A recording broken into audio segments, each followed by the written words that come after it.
Bonjour, voilà, je vous présente ma deuxième semaine qui a été un mélange de beaucoup de fatigue parce que j'ai beaucoup trop roulé. En fait, j'ai roulé pendant 6 jours avec une moyenne de 80 à 90 km par jour. Au final, je ne me suis pas épuisé, mais quand même, c'était pas facile.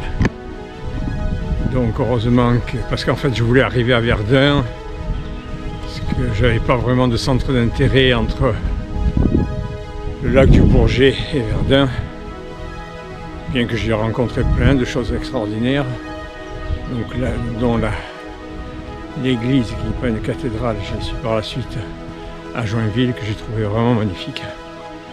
Voilà.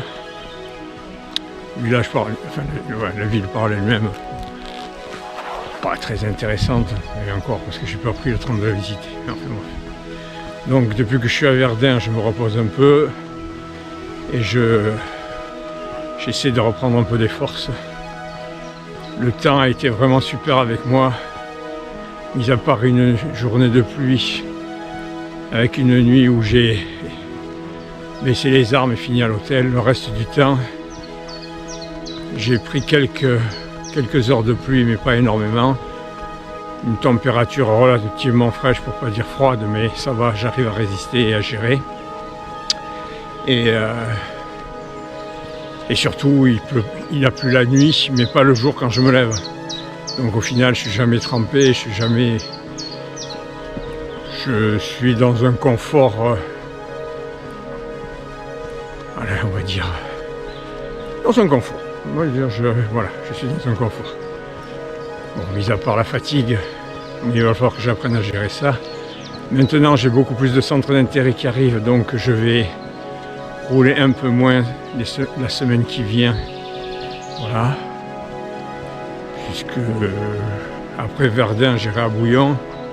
Alors, je ne sais pas si j'arriverai à la faire en une route, enfin, en une fois ou en 2 fois. Après Bouillon, j'irai à Aix-la-Chapelle. Et après, advienne que pourra, on verra bien ce qui se passe. On va pas tirer des plans sur la planète. Elle est déjà bien assez malade comme ça, sans se mettre trop de pression soi-même. Voilà, là je viens de voir l'ossuaire de Daumont, le village de Daumont, et les tranchées des baïonnettes. Je me dirige en fait pour rechercher le vélo que j'ai laissé à l'entrée du site. Et puis je ne sais pas si je vais encore visiter un village ou non. Je commence un peu à être saturé, surtout c'est un peu tard. Et il faut que je commence le film. Donc bon visionnage sur cette deuxième semaine un peu plus puisque j'ai un peu dépassé. Mais bon, voilà. On va pas compter ça comme en semaine, mais avec plein de plaisir. Je vous embrasse tous bien fort et vous dis à très bientôt pour mes prochaines aventures.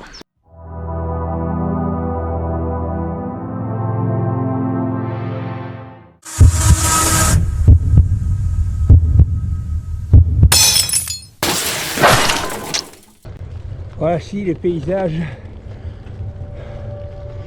de l'Auvergne. À noter que je suis en train de reconnaître la spéciale du rallye qui aura lieu ce week-end. Je pense pas qu'il y ait beaucoup de gens qui puissent monter aussi vite que moi, mais bon, je leur souhaite bon courage. Ceci dit, pour l'instant, techniquement, ça m'a pas l'air trop difficile. Normalement, je vais avoir affaire à des petites montées maintenant. J'en ai fini avec les Alpes. Hier, j'ai pas filmé parce que j'ai un peu stressé à cause de la pluie. Mais au final, j'ai une chance incroyable. J'ai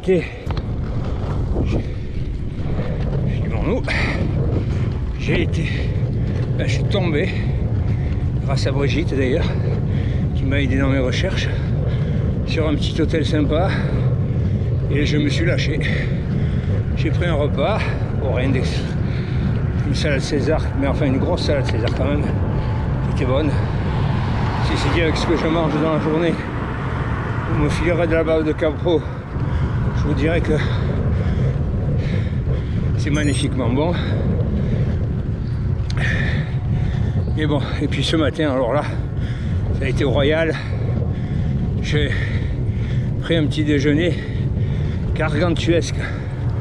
Le genre de truc habituellement à te faire péter le bide. Bon, je me suis aussi fait bider le bide, mais enfin, malgré tout, j'en ai bien profité. Ce qui m'a mis le moral de bonne humeur. Et en plus, j'ai un peu de chance avec le temps. C'est-à-dire que c'est ultra nuageux et on s'attend à ce que ça tombe à tout moment. Mais il ne pleut pas. Et, attendez, je passe de vitesse parce que là, ça monte et ça fait mal aux jambes. Il ne pleut pas. Il y a même des trous, vous allez le voir, en tout cas je vais tourner derrière moi, où on voit un peu de ciel bleu. Allez, je vous laisse. Je vais essayer de passer les 8 à l'heure. Voilà, si le temps incertain que j'ai ce matin, en espérant que ça tienne. Pour l'instant il pleut pas très chaud par contre, mais ça c'est pas bien grave.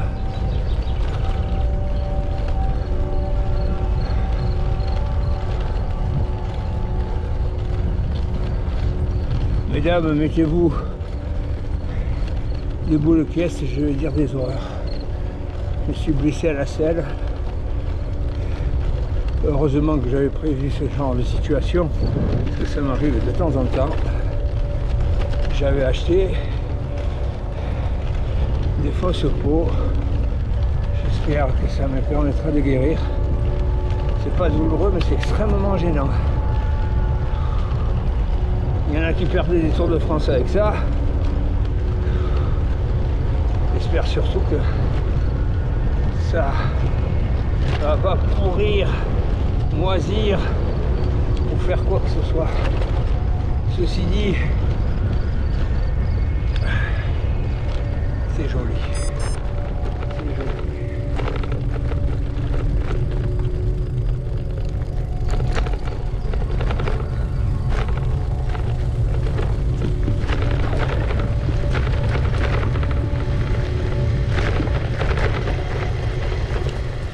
Il y a une attaque des Sioux.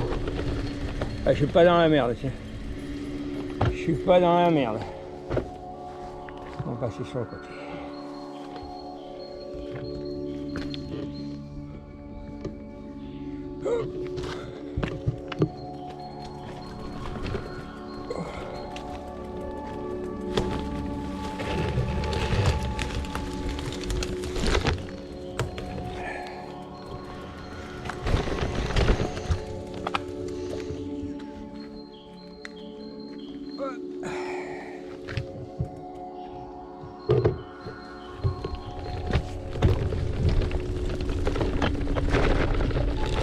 I sing in the rain, I sing in the rain, happy again. Il pleut, et voilà, il est équipé comme un calendrier. Badam, bam,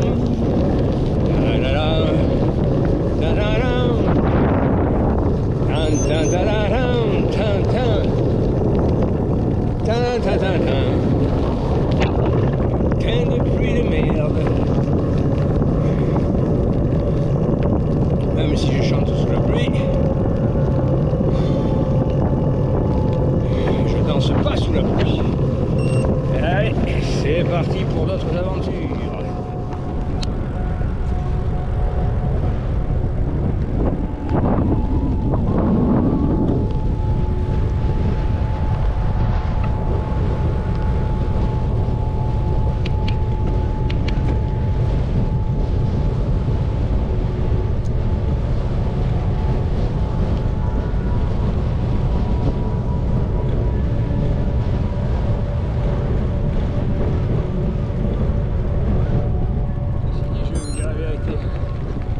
bout d'un moment, entre le ciel qui me casse les couilles, à pas savoir ce qu'il veut entre le beau et la pluie. Bon, quand il pleut pas, c'est mieux, mais j'ai quand même le stress de la pluie. Et un peu la monotonie quand même du parcours, parce que là, malgré tout, c'est très joli, mais c'est très semblable. Quand je parlais de la monotonie du parcours, bien qu'il est très joli, excusez-moi du peu, mais j'en ai marre, hein. De l'eau, des écluses, de l'eau, des bas-côtés, et en plus, du vent. Ah là là là. Enfin, c'est quand même assez joli. C'est quand même assez joli, sauf que chaque fois qu'il y a une écluse, ça monte, et chaque fois que ça monte, ça fait mal aux jambes. Allez, l'éléphant d'Hannibal, on y va. Salette. Ouf. Salette. On se la fait comme la vache et le prisonnier. Elles sont pas belles celles-là? Regarde-moi comme elles sont belles. Comment elles sont belles, tu vois. Elles ne demandent rien à personne. Elles ne demandent rien à personne.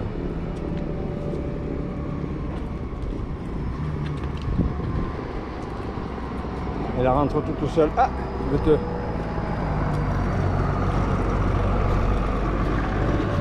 Allez, come on. Non, n'en aie pas peur, pas peur, pas peur, pas peur. Pas peur, pas peur. Oh là, oh là, oh là, oh là. C'est pas très courageux du tout, hein. On va te prendre en photo. Allez, on y va.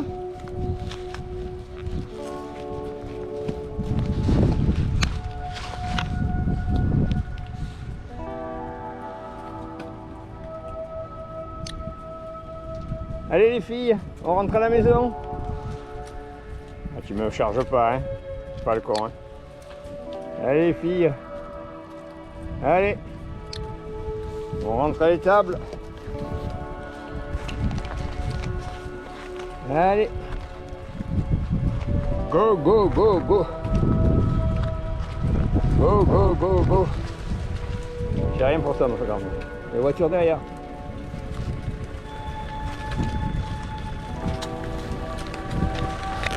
Allez, on rentre.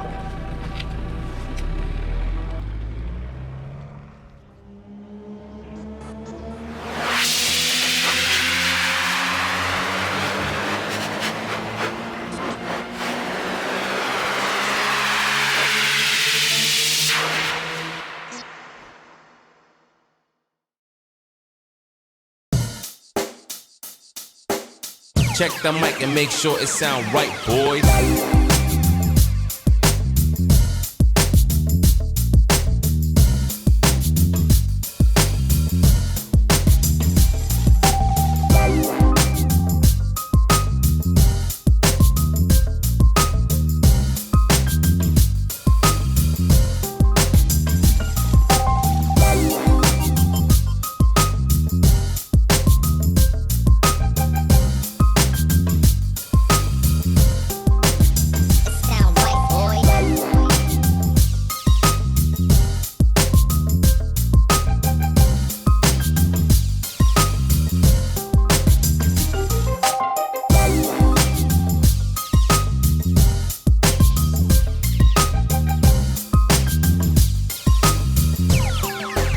It sound right, boys.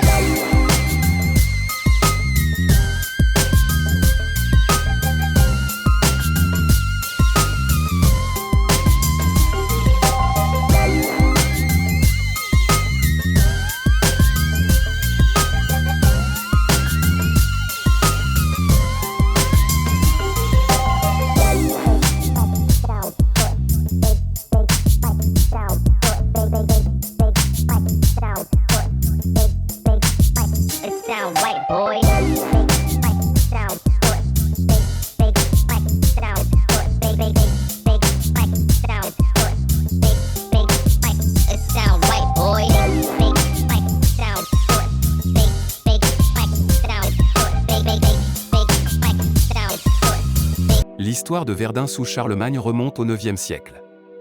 Charlemagne, également connu sous le nom de Charles le Grand, était le roi des Francs et plus tard, l'empereur du Saint-Empire romain germanique. Il est célèbre pour ses conquêtes militaires et pour avoir établi un vaste empire en Europe occidentale. En ce qui concerne Verdun, il était à l'époque une petite ville située dans la région de la Lotharingie, qui faisait partie de l'empire de Charlemagne. La Lotharingie était une région stratégique, située entre les territoires francs et les territoires de l'empire carolingien à l'est.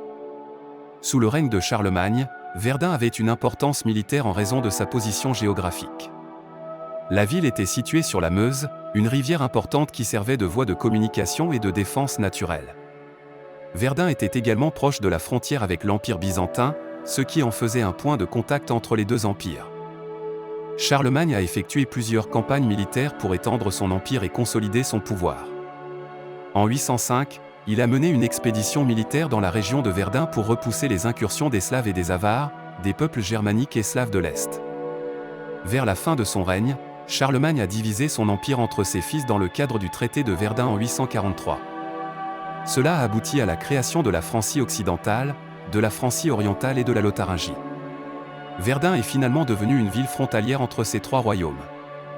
Au fil des siècles, Verdun a connu d'autres événements historiques majeurs, notamment la bataille de Verdun pendant la Première Guerre mondiale en 1916. Cependant, ces événements se situent bien après l'époque de Charlemagne. Ainsi, l'histoire de Verdun sous Charlemagne est liée à son importance géographique et à son rôle de point de contact entre l'Empire carolingien et d'autres régions. C'était une époque où Verdun était une ville stratégique dans l'Empire de Charlemagne et où elle a été témoin de diverses campagnes militaires et de développement politique.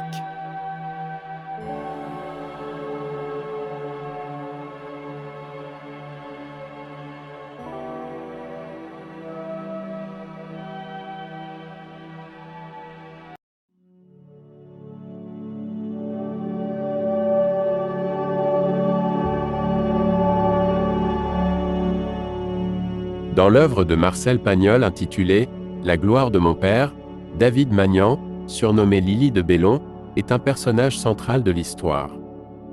Lily est le meilleur ami de Marcel Pagnol, et je me reconnais bien en lui. Lily de Bellon est présenté comme un garçon intelligent et aventureux, un peu plus âgé que Marcel. Lily est connu pour sa grande imagination et sa passion pour les histoires et les légendes. Dès leur rencontre, Marcel est fasciné par Lily et admire son audace. Ensemble, ils vivent de nombreuses aventures dans la campagne provençale. Lily de Bellon incarne l'amitié, la passion pour la nature et l'émerveillement devant le monde. Marcel Pagnol rend hommage à son ami, qui a marqué son enfance et qui restera à jamais gravé dans sa mémoire. Lors de la Première Guerre mondiale, il est engagé dans le 43e régiment d'infanterie coloniale et il est mort pour la France à 20 ans le 23 juillet 1918 à Vrigny. Il est inhumé dans le même cimetière que Marcel Pagnol, au cimetière de la Treille.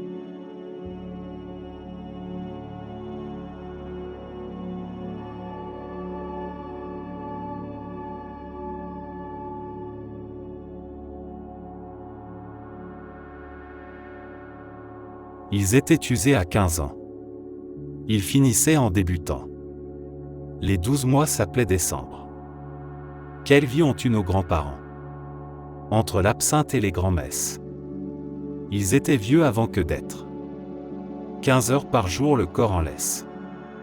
Laisse au visage un teint de cendre. Oui notre monsieur, oui notre bon maître. On ne peut pas dire qu'ils furent esclaves. De là à dire qu'ils ont vécu. Lorsque l'on part aussi vaincu. C'est dur de sortir de l'enclave. Et pourtant l'espoir fleurissait. Dans les rêves qui montaient aux yeux. Des quelques ceux qui refusaient. De ramper jusqu'à la vieillesse.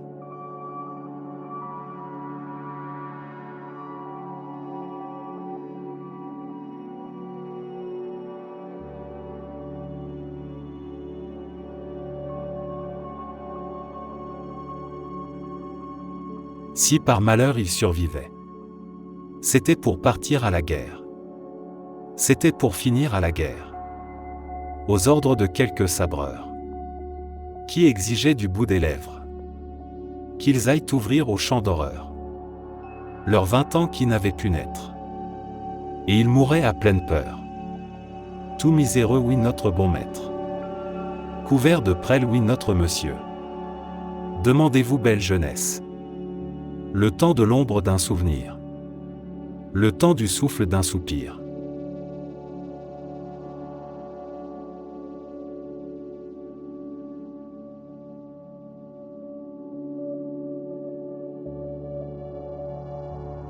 Je vous représente un ange.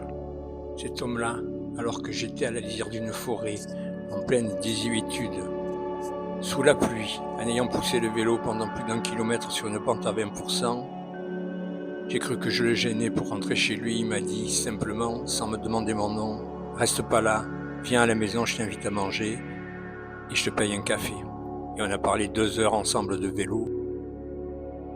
Je lui dois 2 heures de générosité, de spontanéité et de bien-être. Merci à toi, l'ami. Ma petite amie allemande, on n'a pas tout bien compris l'un et l'autre, ce qu'on était en train de se dire. Mais ce que j'en ai compris, c'est qu'elle avait été poursuivie par une voiture et qu'elle avait eu une énorme peur. Du coup, elle se rendait à Dijon pour pouvoir rentrer chez elle en Suisse. Elle m'a avoué ne plus vouloir jamais partir toute seule à vélo. La pauvre. Elle ne comprenait pas ce que je lui demandais et je voyais bien l'angoisse dans ses yeux. Tout le monde n'est pas pareil.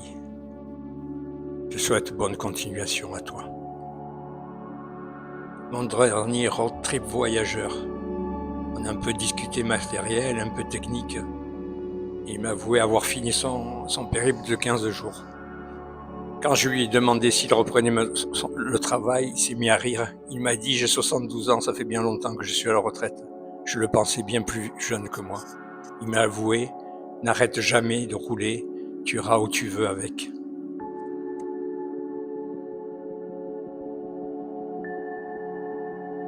Pars d'ici, Jean Moulin, car ton histoire t'attend avec ton terrible cortège, avec ceux qui sont morts dans les caves sans avoir parlé, comme toi, et même, ce qui est peut-être plus atroce, en ayant parlé. Avec tous les rayés et tous les tondus des camps de concentration, avec le dernier corps trébuchant des affreuses files de nuit et brouillard, enfin tombé sous les crosses. Avec les 8000 Françaises qui ne sont pas revenues des bagnes, avec la dernière femme morte à Ravensbrück pour avoir donné asile à l'un des nôtres, entre avec le peuple né de l'ombre et disparu avec elle, nos frères dans l'ordre de la nuit.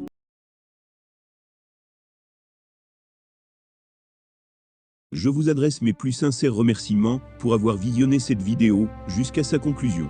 Votre engagement et votre soutien sont des témoignages inestimables de votre bienveillance, et je suis honoré d'avoir eu l'opportunité de partager mes réflexions avec vous. Puissiez-vous continuer à prospérer dans vos quêtes intellectuelles, tout comme l'illustre figure humaniste Erasmus, dont la pensée nous guide encore aujourd'hui. N'oubliez pas de liker, commenter et vous abonner pour ne rien rater de nos prochaines publications. Encore une fois, merci infiniment.